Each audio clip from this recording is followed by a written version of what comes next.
ओम नमो भगवते वासुदेवाय।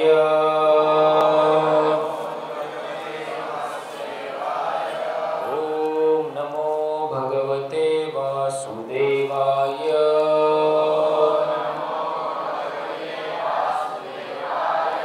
ओम नमो भगवते वासुदेवाय।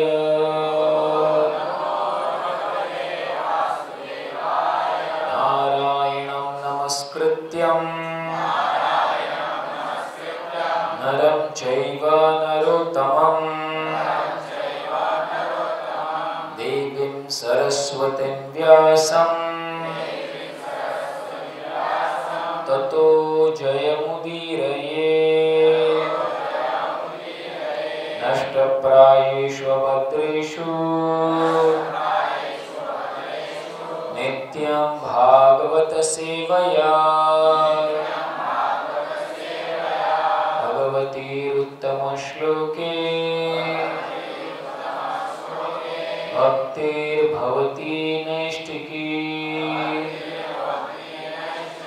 कृष्णाय वासुदेवाय देवकीनन्दनाय च नन्दगोपकुमाराय गोविन्दाय नमो नमः। ॐ अज्ञानतिमिरन्दस्य ज्ञानाञ्जनशलाकया चक्षुरुन्मीलितं येन तस्मै श्रीगुरवे नमः। श्रीचैतन्यमनोभीष्टं स्थापितं येन भूतले स्वयं रूप कदा मह्यं ददाति स्वपदान्तिकं।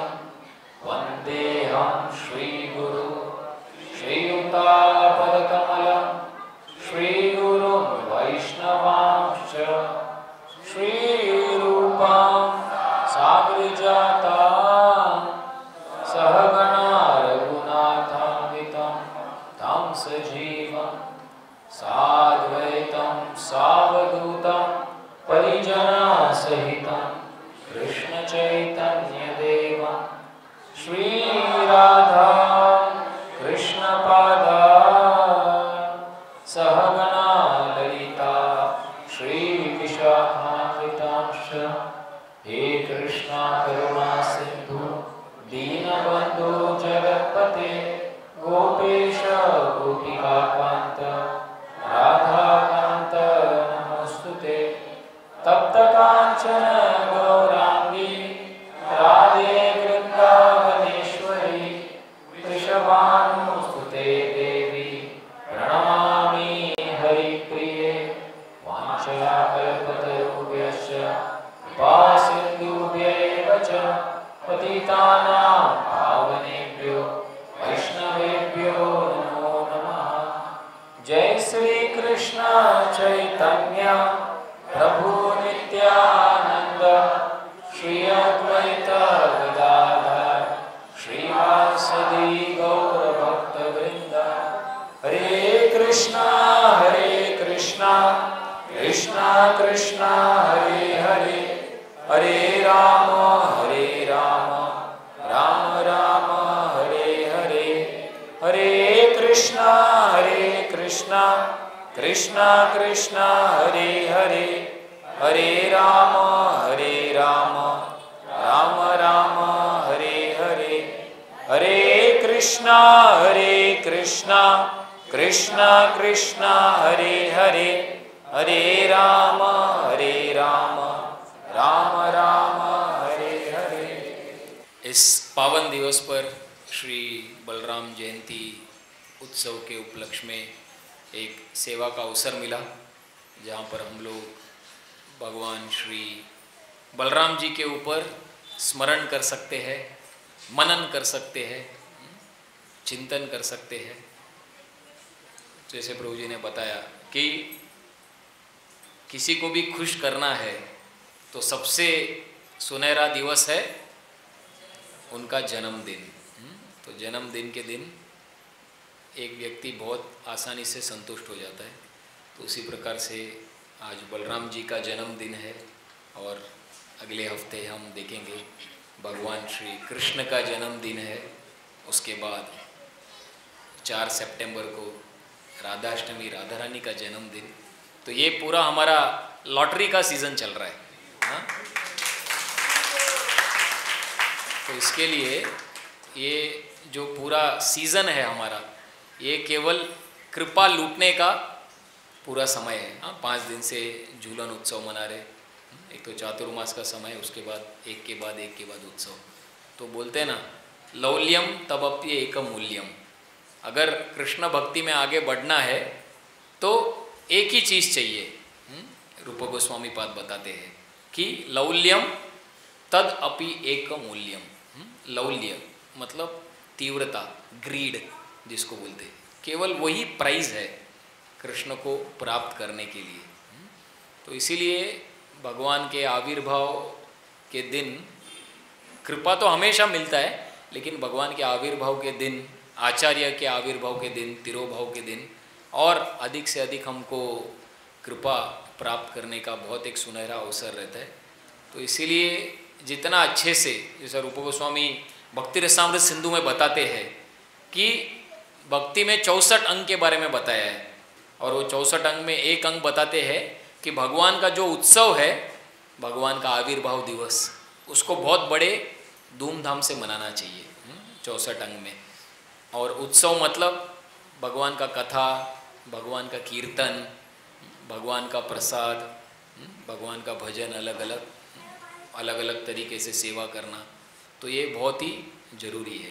तो इसलिए हमारा सौभाग्य है कि बताते हैं कि वैदिक संस्कृति के समय पर 365 दिन में कम से कम 300 से 320 दिन अलग अलग लोग उत्सव मनाते थे। हाँ, सब कुछ एक मंदिर हुआ करता था और वो मंदिर में सब लोग एक साथ जाते थे और साल में 300 से 320 दिन अलग अलग उत्सव हुआ करता था। तो ये उत्सव होने से क्या लाभ मिलता था लोगों को, क्योंकि सब लोग एक साथ आते थे मंदिर में शाम के समय पर, अपना सब जो भी काम है उसको सब समाप्त करके मंदिर में एक साथ आकर भगवान का कथा, कीर्तन, इसमें भाग लेते थे। तो इसलिए बताते कि वैदिक संस्कृति के समय पर, जहाँ पर सब कुछ एक मंदिर को केंद्र में रखकर सारा कार्यक्रम मनाया जाता था, कोई भी व्यक्ति को कोई भी मन का कोई रोग नहीं था। क्यों? क्योंकि मन का रोग जो आजकल लोग बोलते हैं, डिप्रेशन, लोनलीनेस, जैसा बताते 21वीं सदी की सबसे बड़ी बीमारी है न तो एड्स है न तो कैंसर, वो है मानसिक तनाव, डिप्रेशन। क्योंकि डिप्रेशन इसलिए होता है कि व्यक्ति हमेशा अकेला रहना पसंद करता है। हाँ, लोगों के साथ मिलजुलता नहीं है। तो वैदिक संस्कृति में किसी को भी मन का बीमारी नहीं है, क्योंकि हमेशा 300-320 दिन साल में केवल साथ में आना है और कथा और कीर्तन करना है। तो जब ऐसा एक वातावरण रहेगा तो वहाँ पर सबका हृदय एक साथ होता है। तो इसीलिए 11वें स्कंद में भगवान बताते हैं कि वास्तविक भक्तों का संग मतलब क्या है? परस्परानुकथनम पावनम भगवती यशः मितरति मित तुष्टि निवृत्त मित आत्मनाम। परस्परानुकथनम, जब भक्त लोग साथ में आकर परस्परानुकथनम, मेरा कथा करते हैं। पावनम भगवती यशः, जो भगवान है उनके यश के बारे में, नाम रूप गुण लीला, इनके बारे में भक्त लोग जब आकर कथा कीर्तन करते हैं, उससे क्या होता है? मितः रति, तो उससे आपस में भी एक दूसरे का प्रेम बढ़ता है और भगवान के प्रति भी प्रेम बढ़ता है। मितः तुष्टि, संतुष्टि हम बोलते हैं, सेटिस्फैक्शन, उससे संतुष्टि आता है। और निवृत्तिर मित आत्मनाम, तो जो भी हमारे जीवन में बाधाएं है, जो भी अनर्थ है, जो हम अकेला रहकर उसको पूरा नहीं कर पा रहे हैं। हर एक के जीवन में हम भक्ति में अलग अलग तरीके से हम थोड़ा मार खाते हैं। हमको पता है आइडियल स्टैंडर्ड, ये स्टैंडर्ड है। लेकिन मलिन मन, जैसा नवयोगेंद्र महाराज बोलते हैं, मलिन मन की हर बात बेकार है। हाँ, तो हमको सबको पता है कि ये स्टैंडर्ड है जो प्रभुपाद जी ने, जो हमारे शास्त्रों ने हमें दिया है, लेकिन हम उस स्तर पर नहीं पहुंच पा रहे। तो इसीलिए बोलते कि जब भक्तों के संग में आते हैं निवृत्तिर्मित आत्मनाम, तो भक्तों के साथ आकर हम गुह्यम आख्याति, कि मैं इस चीज़ में मैं पीछे हूँ, आप मुझे मदद करो। और दूसरा व्यक्ति अपना हृदय खोलकर भक्त को बताता है कि मैं इस चीज़ में, भक्ति में पीछे हूँ, आप इसमें बहुत अच्छे हो, आप मुझे मदद करो। तो संग में आकर एक दूसरे के साथ, हाँ, गुह्यम आख्याति पृच्छति जो बताया, हाँ, ये करने से वास्तव में एक दूसरे को बहुत शक्ति मिलती है। क्योंकि कलयुग में वास्तव में भक्तों के संग में ही हम भक्ति कर सकते हैं। अगर कोई भी व्यक्ति सोचता है कि मैं अकेला रहकर भक्ति करूँगा, तो वो बहुत बड़े माया में है, बहुत बड़े भ्रम में है। क्योंकि अकेला है मतलब मलिन मन के साथ है। हाँ, तो आज हम देखते वास्तव में प्रत्येक व्यक्ति जो है अकेला, मलिन मन के साथ, और साथ में ये स्मार्टफोन, इंटरनेट जो बड़ा जाल है, उसी में व्यक्ति का कितना घंटा जाता है उसी को पता नहीं चलता है। हाँ, और जो भी थोड़ा बहुत हम आध्यात्मिक शक्ति प्राप्त करने का प्रयास करते हैं, इसके संग में आकर सही उपयोग नहीं किया, हाँ, कुछ भी अच्छा बुरा नहीं है, लेकिन अगर सही उपयोग नहीं करते तो ये हमें नीचे खींचता है।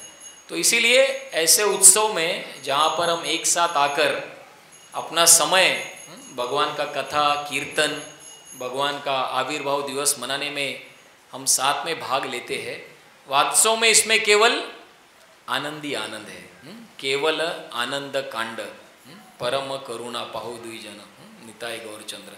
तो इसीलिए हमें समझना चाहिए कि ये मनुष्य जीवन बहुत ही दुर्लभ है, और ये मनुष्य दुर्लभ जीवन में भी सबसे बड़ा जो हमें भेंट प्रभुपाद जी ने दिया है वो है ये भक्तों का संग।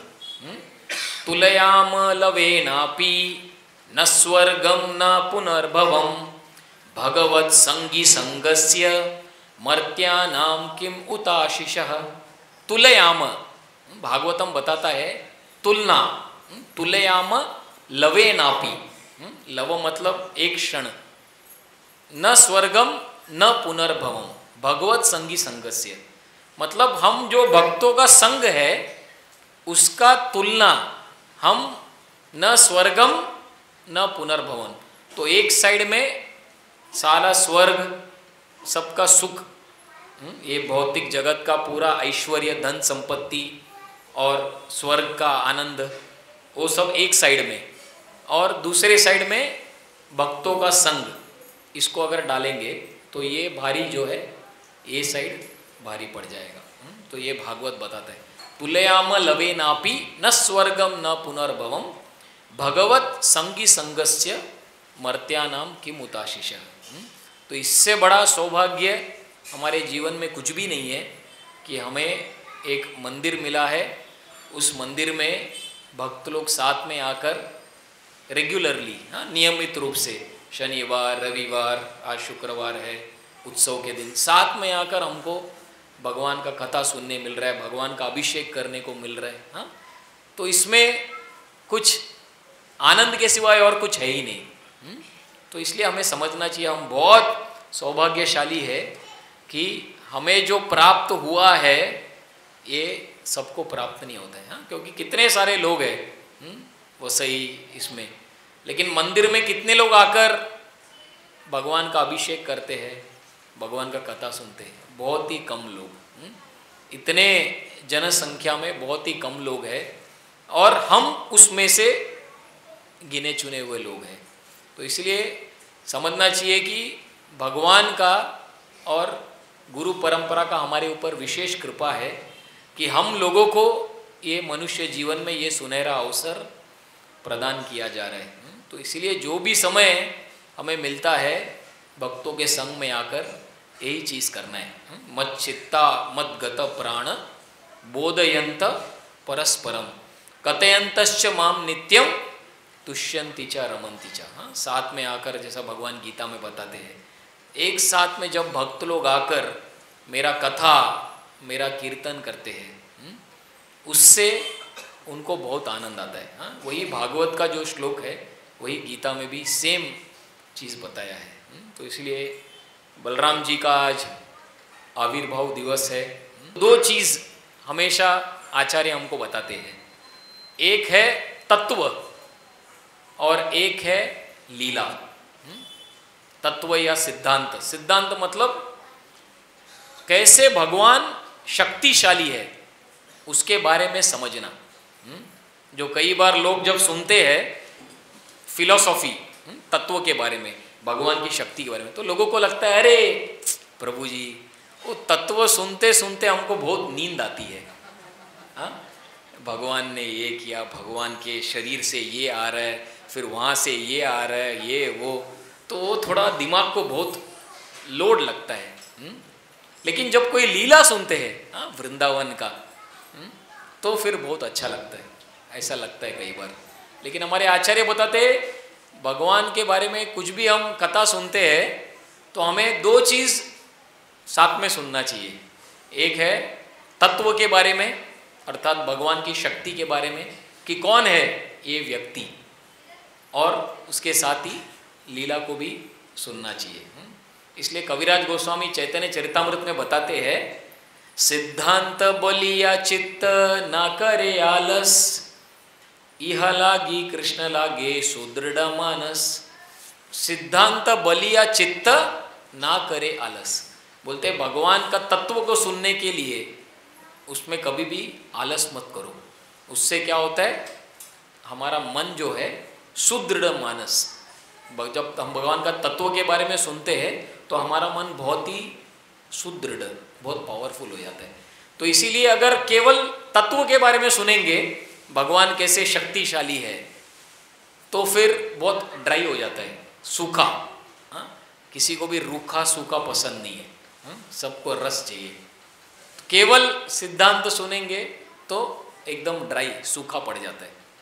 और केवल हम सिद्धांत को छोड़कर केवल लीला सुनेंगे तो प्रभुपाद बोलते हैं सहजीय होने का बहुत डर रहता है। सहजीय मतलब राधा कृष्ण की लीला को सहजता से लेना एकदम।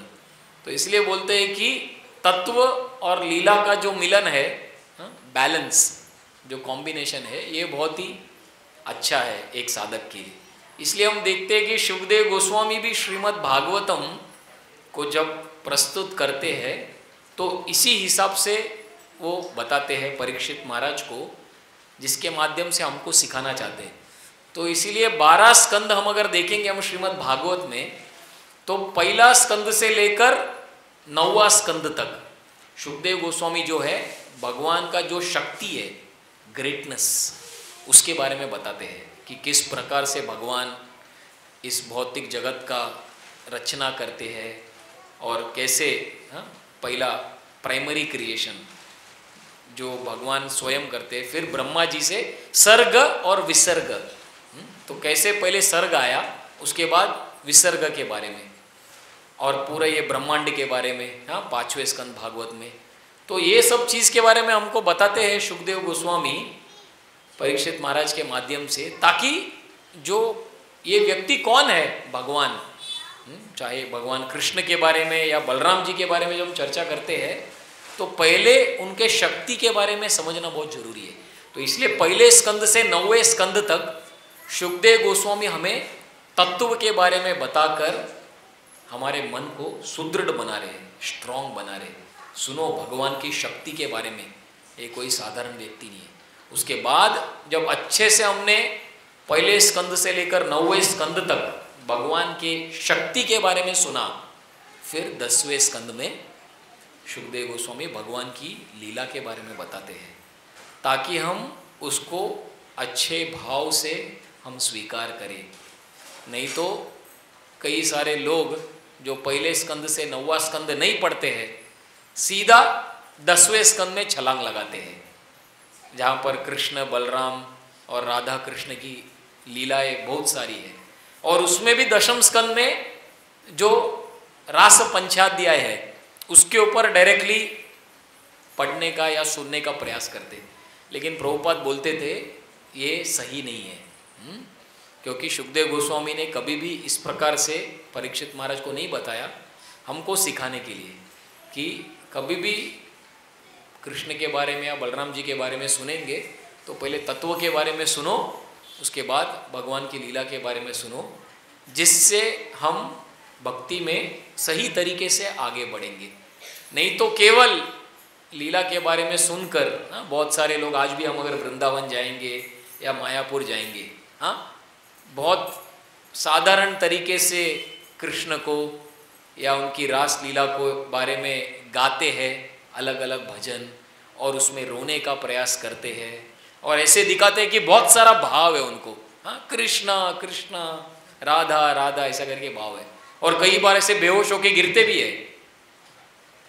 तो एक बार प्रभुपाद जब खड़े थे शिष्यों के साथ, तो ऐसे ही एक व्यक्ति सब भक्तों के संग के बीच में अचानक आकर एकदम कृष्णा कृष्णा राधा बोल के ऐसे गिर गया। सब भक्तों को लगा प्रभुपाद शुद्ध भक्त, शुद्ध भक्त, ये शुद्ध भक्त है। सब लोग दंडवत करने लगे। प्रभुपाद बोले रुको, जाके एक जोर से लात मारो, ऐसे करके प्रभुपाद ने बोला। तो प्रभुपाद ने बोला अगर कोई भाव या प्रेम के स्तर पर है, जिसको ऐसा भाव आता है अष्ट सात्विक विकार, जिसमें पूरा आदमी भाव विभोर होकर गिर जाता है, तो वो स्तर पे अगर आप किसी को उसको लात भी मारोगे उसको पता नहीं चलेगा, वो उस स्तर पर है। तो ये परीक्षा है, अगर ये वो स्तर पे नहीं है और इसको पता चलता है मतलब ये ढोंगी है, ये उस स्तर पे नहीं है। तो जब भक्त गए और जोर से उसको ऐसा लात मारा, वो तुरंत ऐसे खड़ा हो गया आ करके, और वहाँ से वो भाग जाता है। तो प्रभुपाद ने बोला बहुत सारे लोग ऐसे केवल नाम कमाने के लिए, थोड़ा यश प्राप्त करने के लिए, क्योंकि ये संसार में कोई किसी को पूछता नहीं है, तो थोड़ा बहुत ऐसे ड्रामाबाजी कर लिया, थोड़ा बहुत ऐसे झूठा का रोना, थोड़ा ऐसे सब राधे कृष्ण बोल के ऐसे गिर गए तो थोड़ा सम्मान मिलेगा, लोग पूजेंगे। तो कई बार लोग एकदम सहजता से ये सब चीज़ों को लेते हैं, लेकिन हमारे आचार्य ने कभी भी हमको इस पे नहीं सिखाया। तो इसीलिए हम बलराम जी के बारे में देखेंगे, तो इसलिए चैतन्य चरितामृत में श्रील कृष्णदास कविराज गोस्वामी आदि लीला के 5वें अध्याय में ये बलराम जी कौन है उनके बारे में कुछ श्लोकों में बताते हैं। तो एक श्लोक में कविराज गोस्वामी बोलते हैं, सर्व अवतारी कृष्ण स्वयं भगवान, ताहर द्वितीय देह श्री बलराम। बोलते सर्व अवतारी कृष्ण, सारे अवतार के जो स्रोत है वो कृष्ण है, सर्व कारण कारणम, ताहर द्वितीय देह श्री बलराम। बलराम जी कौन है? श्री कृष्ण ही है, उनके डायरेक्ट फर्स्ट एक्सपेंशन, कृष्ण से डायरेक्ट बलराम आए। तो एक दृष्टिकोण से दोनों अलग भी है और एक दृष्टिकोण से दोनों एक भी है। केवल लीला के दृष्टिकोण से देखेंगे, तत्व के रूप से दोनों सेम है, कृष्ण और बलराम। लेकिन जैसे भगवान विस्तारित होते हैं, जैसे उदाहरण देते हैं, जैसे ये संसार में व्यक्ति अकेला रहता है तो उसको आनंद नहीं आता है। जब व्यक्ति अकेला रहता है तो व्यक्ति को क्या लगता है, कोई तो अगर मेरे जीवन में आ जाए तो मुझे बहुत आनंद आएगा। अकेला जीवन बहुत रूखा सूखा है। तो फिर व्यक्ति विवाह करता है, 1 से 2 बन गया, फिर भी उसको आनंद नहीं आता है। फिर क्या सोचता है, और थोड़ा, हम 2 हमारे 2, तो और थोड़ा विस्तार करेंगे। तो क्योंकि वास्तव में एक व्यक्ति को संतुष्टि प्राप्त करने के लिए 2 ही चीज चाहिए, हम किसी को प्रेम करें और कोई हमें प्रेम करे, बस। हर एक दुनिया में कोई भी व्यक्ति कुछ भी कर रहा है, इतना पैसा कमा रहा है, सुबह से रात भाग रहा है, पढ़ाई कर रहा है, ये कर रहा है, वो कर रहा है, अंत में हृदय का भूख केवल 2 है, कोई मुझे प्रेम करे और मैं किसी को प्रेम करूं। अर्थात प्रेम का आदान प्रदान में ही वास्तव में आनंद मिलता है। तो इसीलिए ये कहाँ से शुरू होता है? भगवान कृष्ण जो अकेले है वो सोचते हैं जितना मैं विस्तारित होऊंगा उतना प्रेम का आदान प्रदान हो सकता है, जिसमें मुझे आनंद मिलेगा। तो इसीलिए बोलते हैं सर्व अवतारी कृष्ण स्वयं भगवान, ताहार द्वितीय देह श्री बलराम। सो एक दृष्टिकोण से कृष्ण और बलराम एक ही है, लेकिन लीला के लिए वो एक से दो बनते हैं। तो इसलिए बोलते एक ही स्वरूप दोहे भिन्न मात्र काय, आद्य काय व्यूह कृष्ण लीला रसाय। एक ही स्वरूप है दोहे, वो दोनों एक ही स्वरूप है, अलग नहीं है कृष्ण और बलराम देखेंगे तो, लेकिन भिन्न मात्र काय, फिर भी दो शरीर में है, एक ही भगवान। आद्य काय व्यूह कृष्ण लीला रस सहाय, केवल कृष्ण का लीला को अधिक मिठास बढ़ाने के लिए भगवान कृष्ण जो एक है वो दो बनते हैं, ताकि प्रेम का आदान प्रदान हो। फिर बलराम जी से और विस्तारित होते हैं और विस्तारित होते हैं। हाँ, उसी प्रकार से जैसे हमारा परिवार हम विस्तारित करते हैं, जितना बड़ा परिवार है और जितना प्रेम है उसमें आनंद मिलता है। तो वही बात यहाँ पर भी बता रहे, और बताते हैं कविराज गोस्वामी, ये बलराम जी जो है, अभी कृष्ण से तो बलराम जी आ गए, अभी बलराम जी किस तरीके से विस्तारित होते हैं उसके बारे में कविराज गोस्वामी बताते हैं संकर्षण कारण तो यशाई, गर्भो दशाई च पयोब्दिशाई, शेषाश्च यस्यांश्च कलाश नित्या, नंदाख्य राम शरणं ममास्तु। तो ये बलराम जी अभी 5 रूप में विस्तारित होते हैं। भगवान कृष्ण की सेवा करने के लिए ये बलराम जी 5 रूप से विस्तारित होते हैं। संकर्षण, कारण, कारण मतलब जो कारणोदक्षाई विष्णु, क्षीरोदक्षाई विष्णु के रूप में, और शेष, शेष अर्थात जो पूरा ब्रह्मांड को अपने फण के ऊपर धारण करके बैठे हैं, जो नीचे एकदम है।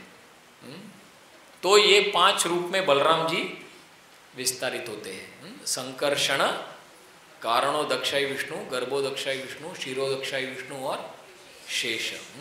तो जैसा हम जानते हैं कारणोदक्षाई विष्णु, तो ये जैसे भगवान कारण सागर में सोते हैं और सोते समय पर उनके शरीर से भर भर के ब्रह्मांड, एक एक ब्रह्मांड निकलता है। तो बताते हैं कि ये पूरे सृष्टि में कितना सारा ब्रह्मांड है। तो उदाहरण देते हैं, जैसा एक राई का गोनी है, एक राई के गोनी में कितना राई है, कौन बता सकता है? हाँ, राई जानते हैं सब लोग, छोटा छोटा कितना हो सकता है? हाँ, गिन नहीं सकते, एक मुट्ठी में इतना है, एक गोनी में।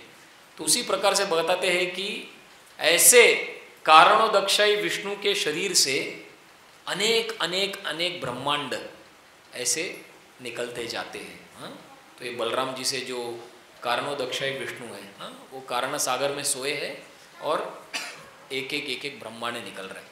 अभी उसमें एक एक ब्रह्मांड में भगवान गर्भोदक्षाई विष्णु के रूप में प्रवेश करते हैं, और आधा ब्रह्मांड को गर्भोदक सागर उससे भरते हैं और उसमें वो लेट जाते हैं, और उनके नाभि से ब्रह्मा जी आते हैं।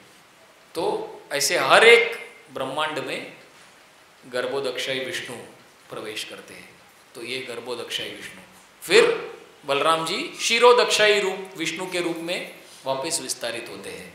क्षीरोदक्षाई विष्णु अर्थात जो सबके हृदय में परमात्मा के रूप में निवास करते हैं। सर्वस्य चाहूं हृदय सन्निविष्टो मत्तः स्मृतिर ज्ञानम अपोहनम से, जो हृदय में रहकर हम सबको याद दिलाते हैं कुछ चीज़, या कुछ हम भूल जाते हैं, तो उसके हिसाब से कभी कुछ याद आता है, कभी कुछ भूल जाते हैं। तो ये परमात्मा सबके हृदय में। तो ये बलराम जी जो है, ये संकर्षण, कारणोदक्षाई विष्णु, गर्भोदक्षाई विष्णु, क्षीरोदक्षाई विष्णु के रूप में विस्तारित होते हैं। और आखिरी है शेष। शेष के रूप में आते हैं। तो शेष के रूप में जो है ये हर एक ब्रह्मांड के नीचे जाकर उनका जो फण है वो सारे फण के ऊपर ये जो 500 मिलियन योजन का एक ब्रह्मांड, जो हमारा ये ब्रह्मांड है ये सबसे छोटा ब्रह्मांड है और इसका साइज बताया 500 मिलियन योजन, मतलब हम सोच भी नहीं सकते कितना बड़ा साइज है।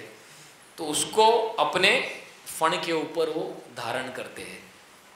लेकिन उनको कैसे लगता है?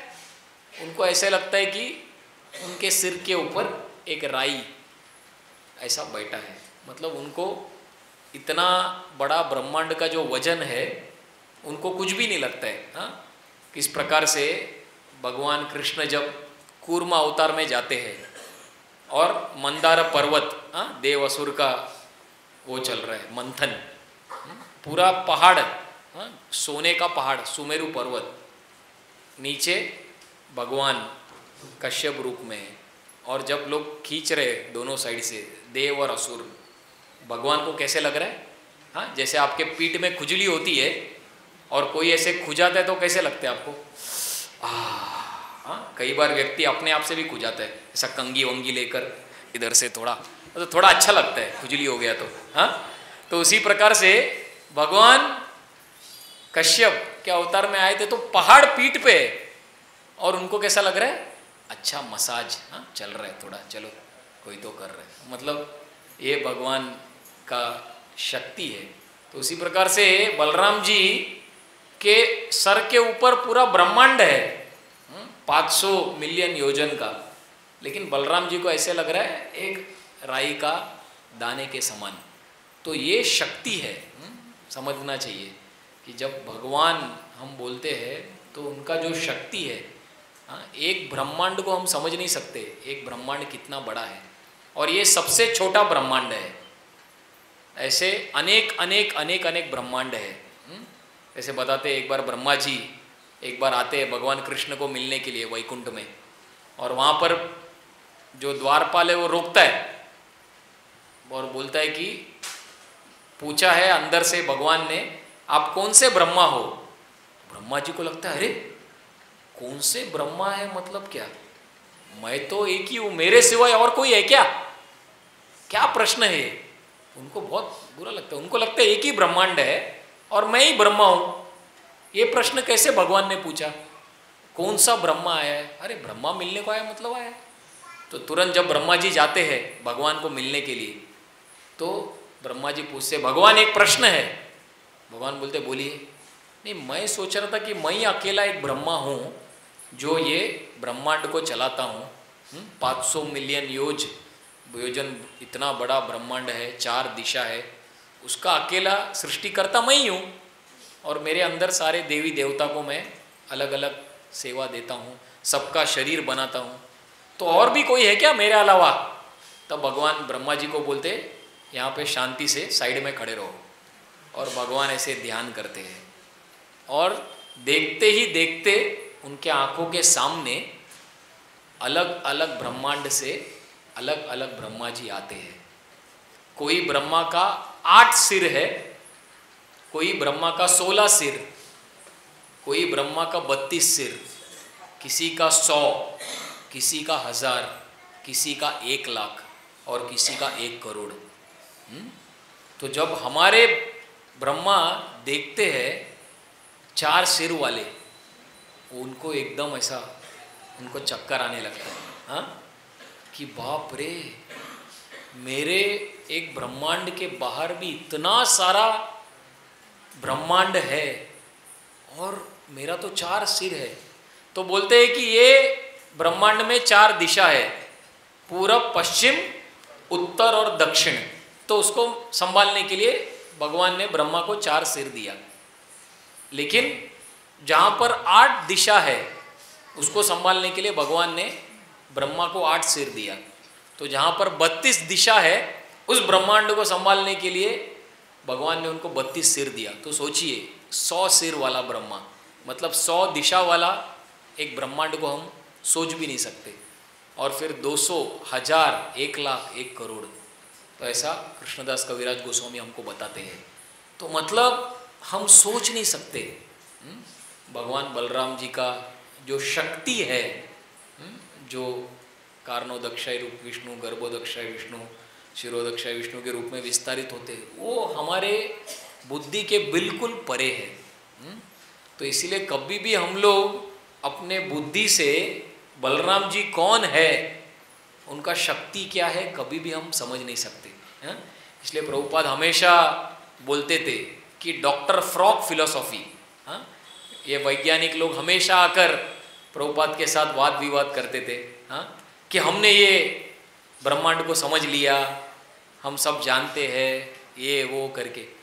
तो प्रभुपाद बोलते थे कि हम अपने बुद्धि से हम नहीं समझ सकते हैं। जिस प्रकार से अगर कोई एक बेडूक है, एक बेडूक अपने एक कुएं में रहता है, और एक बेडूक को अगर बताया जाएगा कि अरे कुएं के बाहर एक बहुत बड़ा समुंदर है, तो वो बेडूक मेंढक क्या सोचेगा, ये समुंदर, अच्छा ये कुएं से दुगना होगा क्या? नहीं नहीं, अच्छा 3 गुना ज़्यादा होगा, 4 गुना ज़्यादा होगा, 8 गुना। तो वो मेंढक जितना भी अपने बुद्धि से समुंदर कितना बड़ा है उसको समझने का प्रयास करेगा कुएं के नाप के हिसाब से, तो वो कितना भी आगे नहीं पहुंच सकते। तो उसी प्रकार से हम लोग जितना भी प्रयास करने का, समझने का प्रयास करेंगे अपने बुद्धि से कि ये बलराम जी जो विस्तारित होकर ये पूरा एक ब्रह्मांड नहीं, लाखों लाखों बड़ा बड़ा ब्रह्मांड को चला रहे हैं, ये क्या है वो हम अपने बुद्धि से नहीं समझ सकते।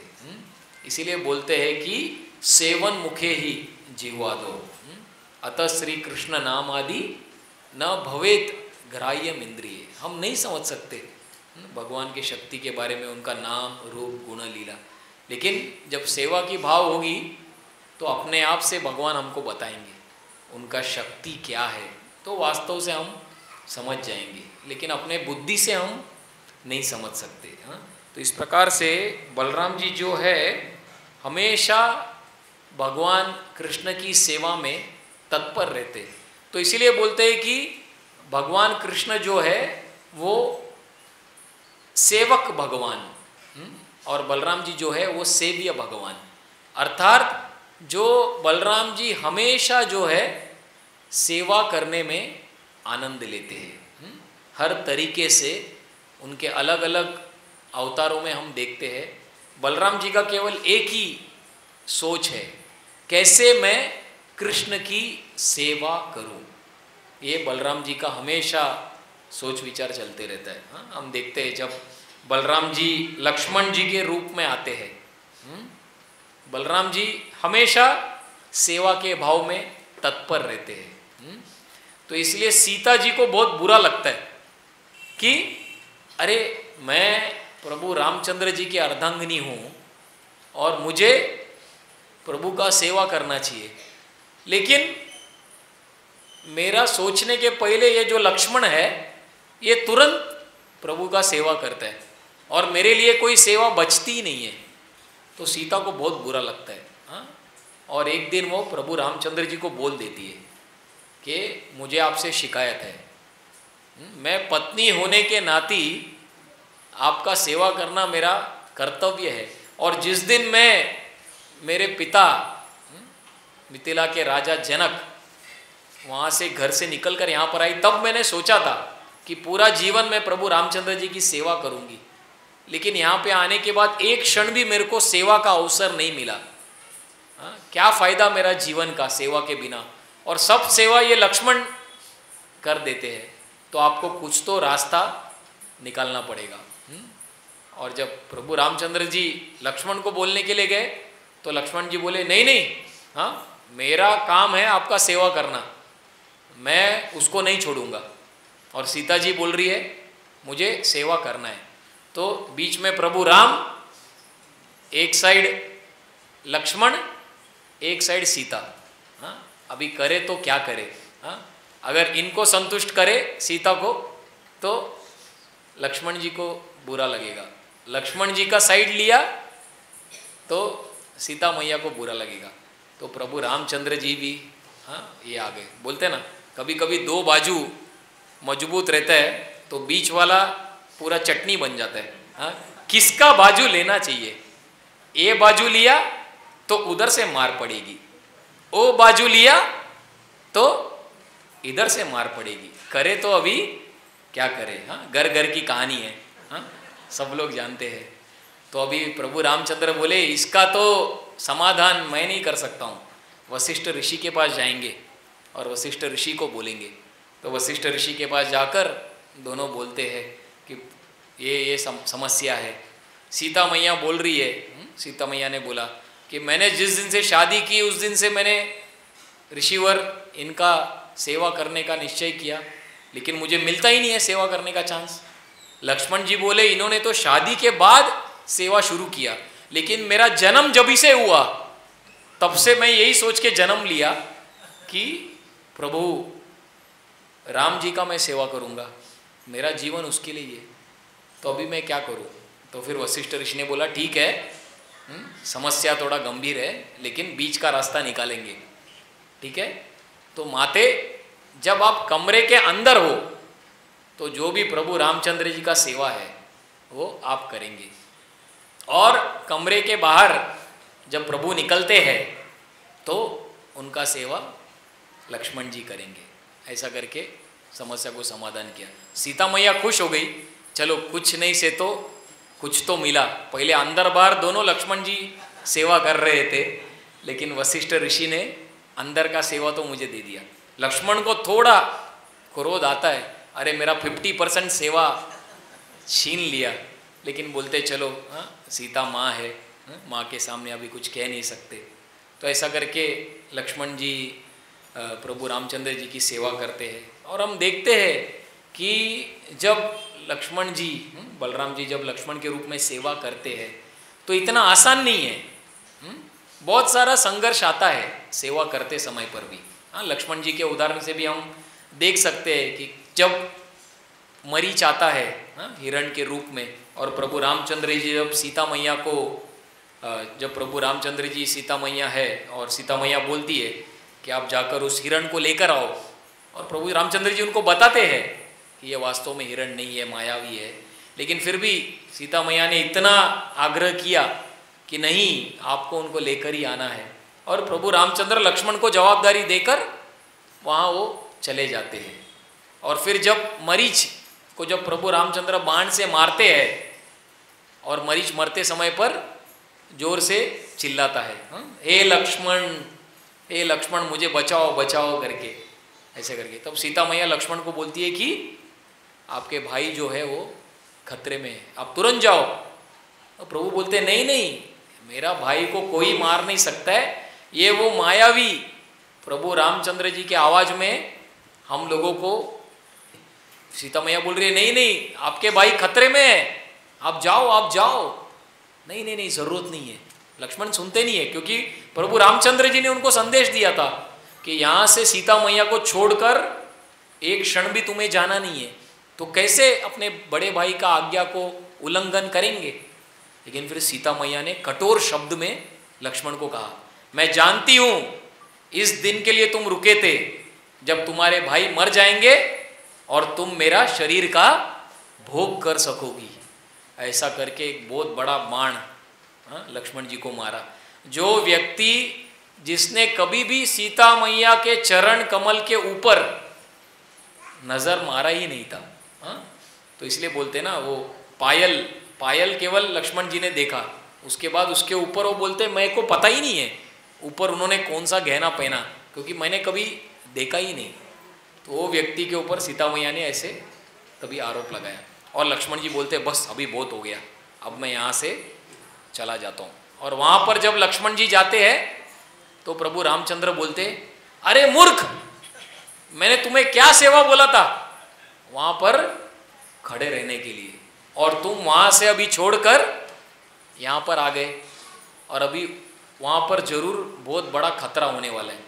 तुमने मेरे आज्ञा का उल्लंघन किया। तो सोचिए उधर खड़े थे तो सीता मैया ने झापड़ मारा, इधर आए तो प्रभु रामचंद्र जी ने झापड़ मारा। हाँ, और कोई होगा तो बोलेगा अरे भाई तुम पति पत्नी तुम लोग संभालो, मैं चला। हाँ, ये कैसा टेंशन है। एक तो सेवा करो, उसके बीच में फुटबॉल की तरह दोनों साइड से दोनों लात मार रहे। हाँ, कोई भी सोच सकता है। हम लोग जब सेवा करते हैं, थोड़ा बहुत इधर उधर भक्तों के बीच में थोड़ा जब गैर समझ होता है, हम सोचते हैं ये सेवा करने का ही नहीं है। हाँ, बहुत टेंशन है। हाँ, ये नहीं चाहिए। ये प्रभु मुझको गलत समझते हैं, ये मेरे को ऐसा देखता है, वो मुझे ऐसा देखता है। कई बार हमारे मन में बहुत सारा नेगेटिव विचार, नकारात्मक दृष्टि आ जाता है। हाँ, नहीं बहुत बहुत सेवा हो गया, लेकिन नहीं।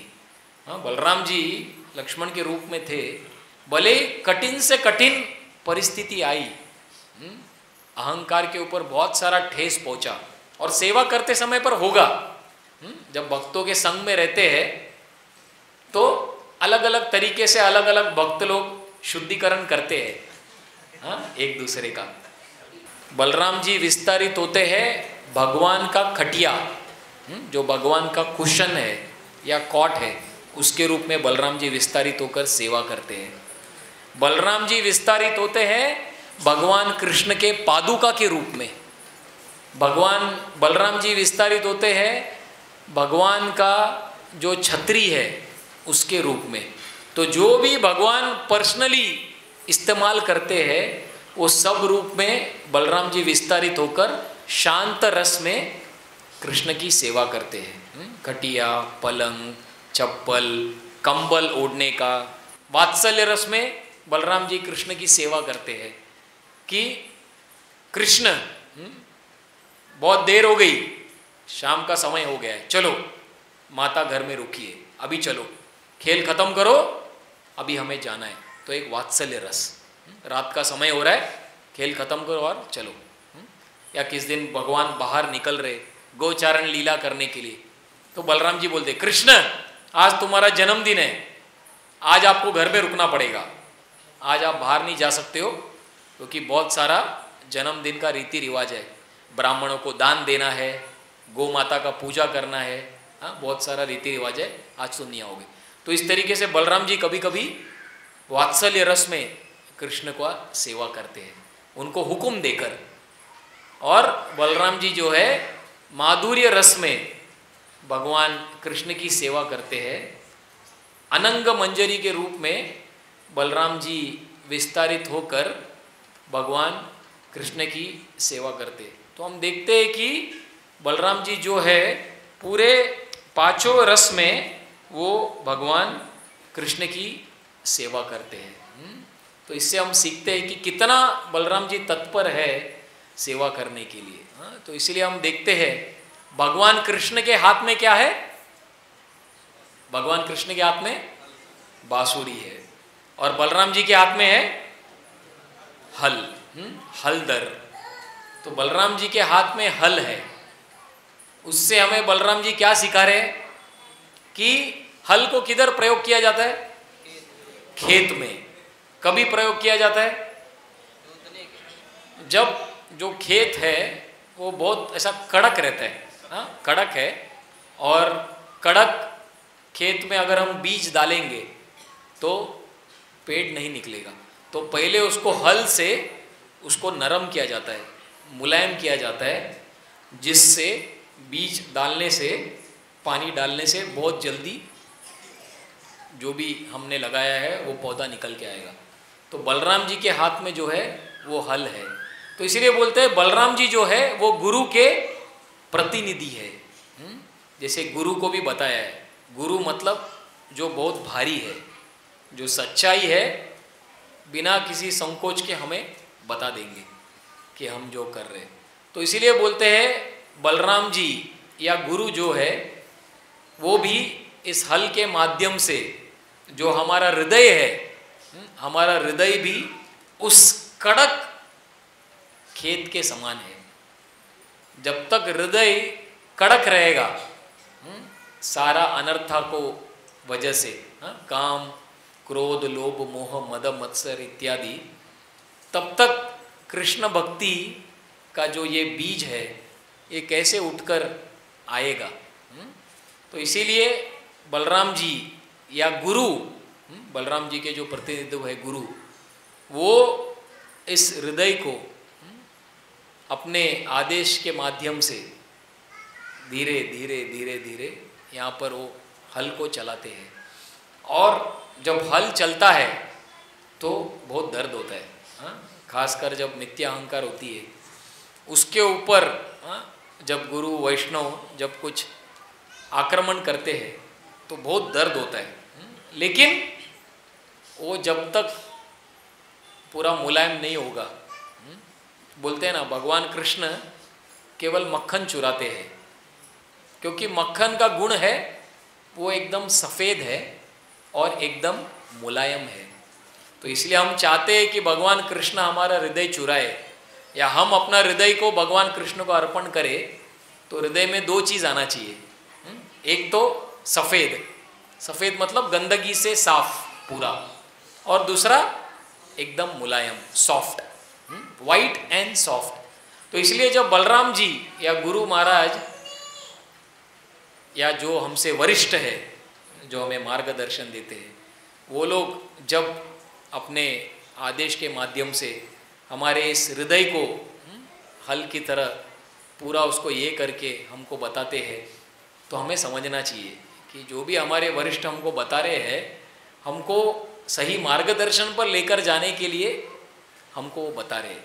हालांकि बहुत दर्द होता है, इसलिए बोलते हैं ना, जब मुंह के ऊपर जब पस और ऐसा बॉईल आता है तो उसको फूंक मारने को बहुत अच्छा लगता है। कोई फूंक मारता है तो अच्छा लगता है,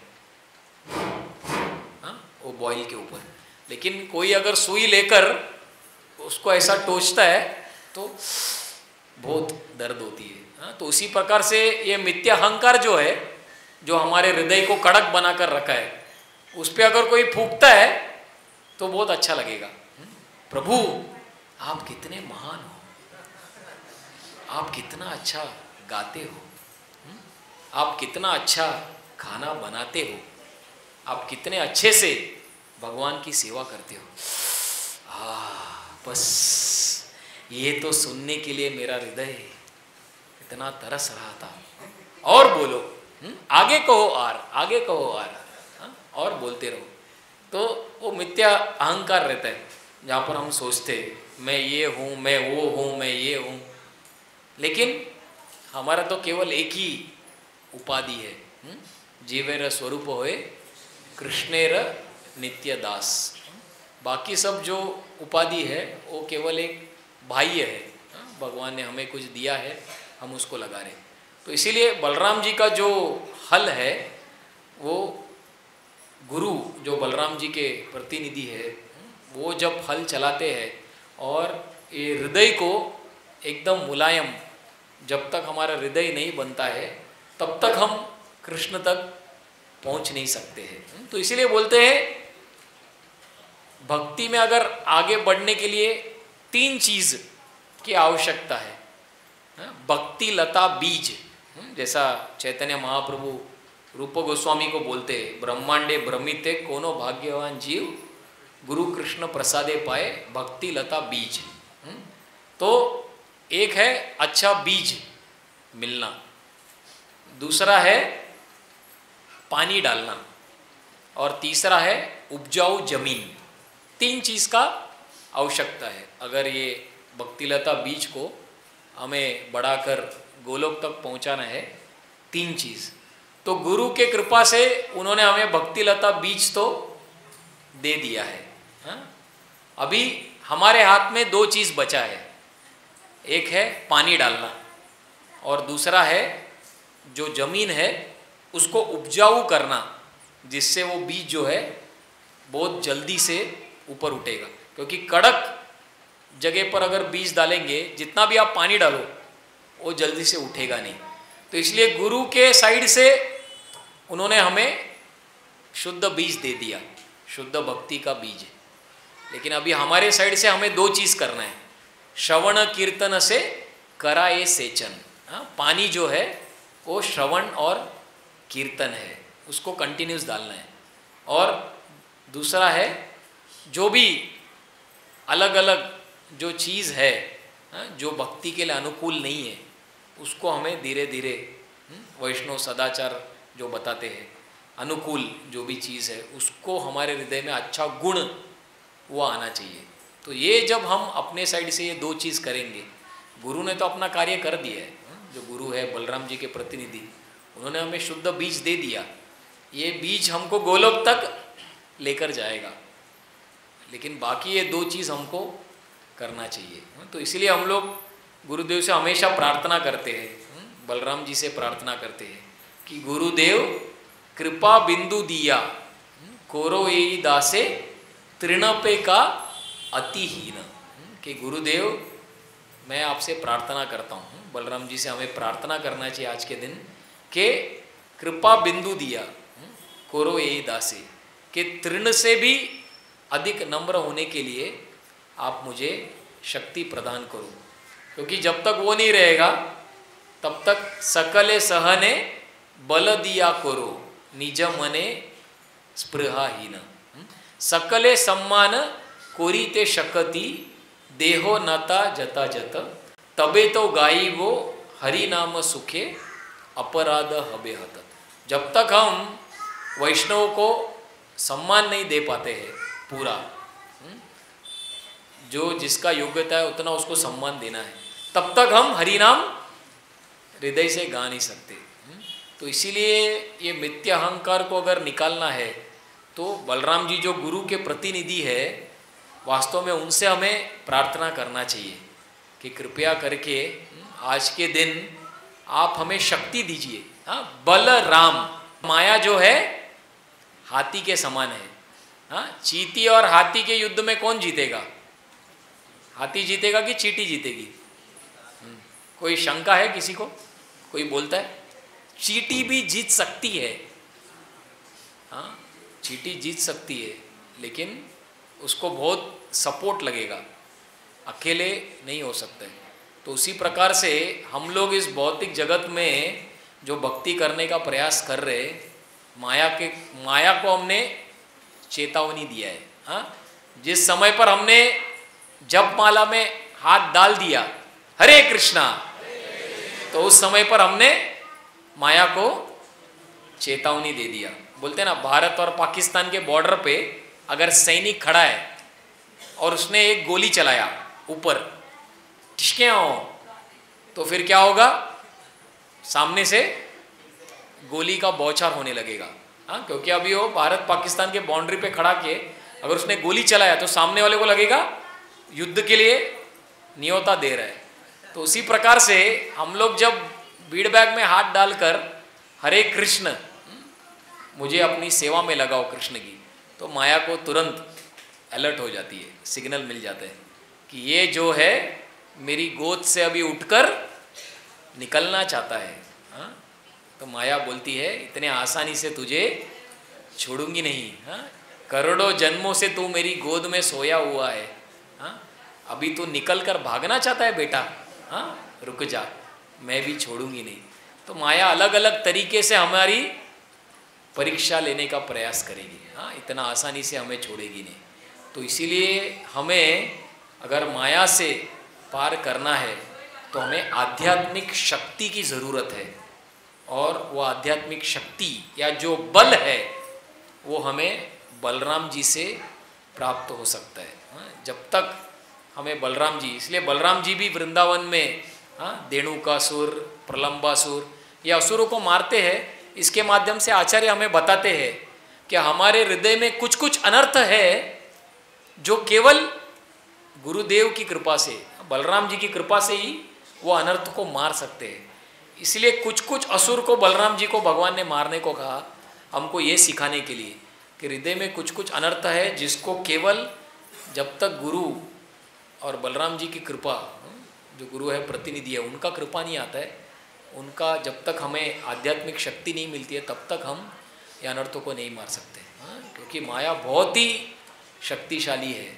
अलग अलग लोगों को अलग अलग तरीके से माया जो है इस भौतिक जगत में बंद करने का प्रयास करती है। तो इसीलिए बलराम जी से हमें आज के दिन प्रार्थना करनी चाहिए। हाँ, कि कृपया करके आप जो है गुरु के प्रतिनिधि है, आप मुझे आध्यात्मिक शक्ति दीजिए जिससे मैं ये जो भी ये जो संसार का जो दिखता है कि बहुत ही आनंद है, लेकिन इसमें कुछ है ही नहीं। लेकिन व्यक्ति क्या है, केवल एडवर्टाइजमेंट देखकर फंस जाता है। माया का काम क्या है, केवल एडवर्टाइजमेंट दिखाना। आप ये चीज़ लोगे तो आपको आनंद मिलेगा, ये चीज़ लोगे तो आपको आनंद मिलेगा, और हम उसके पीछे भागते हैं। हम सोचते हैं ये चीज़ प्राप्त करूँगा तो आनंद मिलेगा, एक घर, एक गाड़ी, एक बंगला, ये वो। तो भौतिक चीज़ों में माया हमें ये कराती है कि इस चीज़ के भाग, इसमें तुझे आनंद मिलेगा। तो माया एडवर्टाइजमेंट बहुत करती है, लेकिन वास्तव में जब वो चीज़ हम प्राप्त करते हैं, केवल इतना सा आनंद मिलता है। बोलते हैं ना, खोदा पहाड़ और निकला चूहा। तो ऐसा है, प्रोडक्ट इतना सा है, लेकिन माया उसको पैकेज कर करके इतना बड़ा हमको दिखाएगी। देखो इसके पीछे तू भाग, और हम बोलेंगे अरे वाह, चलो अगला जीवन का 10 साल मैं इसके पीछे भागता हूँ। और जब वो चीज़ मिलेगा और आप खोल के देखोगे, अरे डब्बा, डब्बा के अंदर डब्बा, उसके अंदर डब्बा, उसके अंदर डब्बा, अरे बाप रे, दिखाया इतना, एडवर्टाइजमेंट तो इतना था, और आखिरी में निकलेगा अंदर से इतना सा। बाप रे, चीज़ इतना सा था, लेकिन माया ने उसको बड़ा चढ़ाकर इतना दिखा दिया। तो आध्यात्मिक शक्ति अगर हमारे पास रहेगी तो माया भले ही हमें कितना भी खींचने का प्रयास करे उनकी ओर, माया अर्थात जो हमें या हमारा मन जो हमसे कहे कि कृष्ण भक्ति के सिवाय ये संसार में कुछ बड़ा चीज़ है जो हमको आनंद दे सकती है, मतलब वो माया। माया अर्थात जो मन हमें कहता है कि कृष्ण और कृष्ण भक्ति से ऊंचा ये ब्रह्मांड में कुछ है, ऐसा अगर हमारा मन हमसे कह रहा है तो समझ जाने का ये माया ही है जो हमें, क्योंकि हमारे आचार्य, हमारा शास्त्र हमसे बार बार कह रहा है। हाँ, पूरा जैसा हाई कोर्ट, सुप्रीम कोर्ट में होता है ना, ऐसा हाथ ठोक कर, हाँ, ऑर्डर ऑर्डर, ऐसा। तो शास्त्र और हमारे आचार्य बोलते हैं ये पूरे ब्रह्मांड में, हाँ, कृष्ण भक्ति से आनंददायक, संतुष्ट देने वाला, प्रेम देने वाला और कुछ भी चीज़ दी है ये संसार में। जैसा भक्ति विनोद ठाकुर बोलते, नाम बिना और किछु नहीं 14 भुवन माजे। ये पूरे ब्रह्मांड में हरिनाम के सिवाय और कुछ ऊंचा चीज़ नहीं है। लेकिन हमारा मन, हर दिन हमको मन के साथ संघर्ष करना पड़ता है कि हमारा मन बोलेगा। हाँ, सुबह उठते ही जप करना शुरू करेंगे तभी हमारा मन, हाँ, ये और अधिक जरूरी है। जपा तो बाद में करेंगे, और कुछ चीज़ है मेरे लिए महत्वपूर्ण है, और हम जप को छोड़ देते, या भागवत पढ़ना, भागवत सुनना। तो जहाँ पर भी हमारा जो मन है हमें जब कहेगा कि कृष्ण का जप करने से अधिक कुछ महत्व है, कृष्ण का किताब पढ़ने से अधिक कुछ महत्व है, वैष्णवों की सेवा करने से ज़्यादा कुछ और महत्व दे रहा है, तो हमें समझना चाहिए कि हमारा मन जो है माया के प्रभाव से पूरा इन्फेक्शन, हाँ, इन्फेक्शन अभी अंदर घुस गया, कोरोना वायरस अभी अंदर घुस गया है। तो इसके लिए हम बहुत ही दुर्बल है। तो इसीलिए आज के दिन हम बलराम जी से प्रार्थना करेंगे कि आप हमें आध्यात्मिक शक्ति दीजिए, जिससे प्रतिदिन मेरा 16 माला का जो जप है सवेरे उठकर मैं करने का प्रयास करूँगा। क्योंकि सुबह सुबह उठकर हम हरिनाम का जप करेंगे तो हमें बहुत आध्यात्मिक शक्ति मिलेगी। तो फिर माया हमारे मन को ज़्यादा घुमा नहीं सकती है। लेकिन अगर हमारा हरिनाम का जप हम प्रतिदिन नहीं कर पाते अच्छे से साधना, तो फिर आध्यात्मिक शक्ति जो हमको मिलती है हम उसको नहीं प्राप्त कर पाएंगे। तो इसीलिए बलराम जी से हमें प्रार्थना करना है कि जहाँ पर भी हम अपना हरिनाम का जो व्रत है उसमें हम कहीं पर थोड़ा कम ज़्यादा हो रहा है, उसको पहले मैं सुधारूं, ताकि माया जो है मेरे ऊपर जोर से आक्रमण नहीं करेगी। हाँ, एक कवच मिल जाता है। हाँ, जैसा कोई लड़ने जाता है, अगर उसको बुलेट प्रूफ जैकेट मिल गया तो सामने वाला कितना भी गोली चलाएगा उसको लगेगा नहीं। उसी प्रकार से प्रतिदिन सुबह उठकर जब हम अपना हरिनाम का जप को पूरा करते हैं, हम वो बुलेट प्रूफ जैकेट लगा लेते हैं। फिर बाहर कहीं भी जाएंगे, कितना भी प्रलोभन आए, लेकिन हमारा मन उससे विचलित नहीं होगा। तो इसलिए आज के दिन हमें बलराम जी से प्रार्थना करना है कि कृपया करके आप हमें बल दीजिए, वो आध्यात्मिक शक्ति दीजिए, जिससे जो है मैं ये जन्म मैं माया के जाल में नहीं जाऊं। हाँ, से प्रभुपाद ने भक्ति चारू महाराज को बोला, millions of lifetime you have given to Maya, करोड़ों जन्म आपने माया को दिया, जस्ट वन लाइफ टाइम, एक जीवन आप कृष्ण को दे दीजिए और देखो क्या होता है। Just try. अगर कुछ भी नहीं हुआ तो अगला 1000 जीवन आप माया को दे सकते हो। तो प्रभुपाद ने बोला, जब भक्ति चारू महाराज बोल रहे थे, नए नए ब्रह्मचारी थे, बहुत कठिन है प्रभुपाद, ये वो ऐसा वैसा बहुत सारा समस्या बता रहे थे।